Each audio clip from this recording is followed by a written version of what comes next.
কি ফল পাইলেন যে আলী আকবর মিয়াকে ভোট দেওয়া লাগবে, অজিত চৌধুরী দেওয়া যাবে না, মানে এর বিষয়টা কবেন আপনি? কারণ ওয়াজেদ চৌধুরীর কোনো জায়গায় যা পার্লিয়ামেন্টে যায়, হয়তো দিল্লিতে যায়, কোনো ভাষা যে বলবো আর কি, মানে ওই ধরনের ভাষা ওর কাছে করার মতন শক্তি নাই আর কি, বুকে সাহস নাই, দক্ষতা নাই। আলী আকবর মিয়ার দক্ষতা আছে, সাহসও আছে, বুকে পাড়া আছে।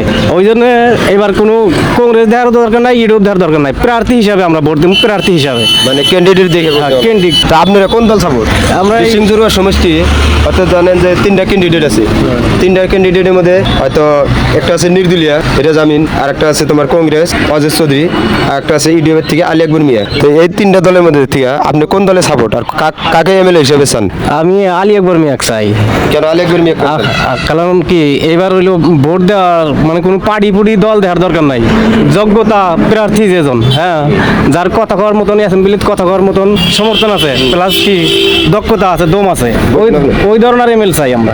ওই ধরনের এমএল একমাত্র দেখা যায় আলী আকবর মিয়াই সাকসেসফুল। তো এবার চাই আমরা তো দিমুই আরো দর্শক জানি, দর্শক ভাইদের কই আপনারা সব তালাচাবিত ভোট দেন আলী আকবর মিয়া বিশিংজুরুয়া সমষ্টি। আচ্ছা, আপনারা হয়তো এবার আলী আকবর মিয়া আসছে, বিশিংজুরিয়া হয়তো আলী আকবর মিয়া তালাচাবিতে আছে, কি ফল পাইলেন যে আলী আকবর মিয়াকে ভোট দেওয়া লাগবে, অজিত চৌধুরী দেওয়া যাবে না, মানে এর বিষয়টা কবেন আপনি? কারণ ওয়াজেদ চৌধুরীর কোনো জায়গায় যা পার্লিয়ামেন্টে যায়, হয়তো দিল্লিতে যায়, কোনো ভাষা যে বলবো আর কি, মানে ওই ধরনের ভাষা ওর কাছে করার মতন শক্তি নাই আর কি, বুকে সাহস নাই, দক্ষতা নাই।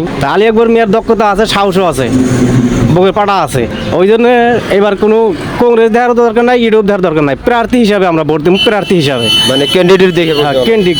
তো যাই হোক, আরেকটা কথা বলতে চাই, অজিত চৌধুরী যেহেতু বিগত 25 বছর হয়তো এমএলএ ছিলেন, তো অজিত চৌধুরী মানে মানে এমএলএ থাকা অবস্থায় আপনি কি মানে উন্নয়ন কি করলো, কতটুকু করলো, এর বিষয়ে কি করবেন?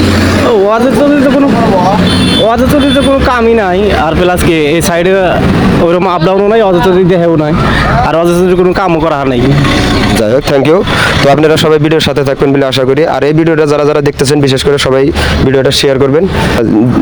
যে দলে ভোট দেন তো অবশ্যই কমেন্ট করে জানাই দিবেন, নেক্সট ভিডিওতে আমি তুলে ধরার জন্য চেষ্টা করবো। থ্যাংক ইউ, খোদা হাফেজ।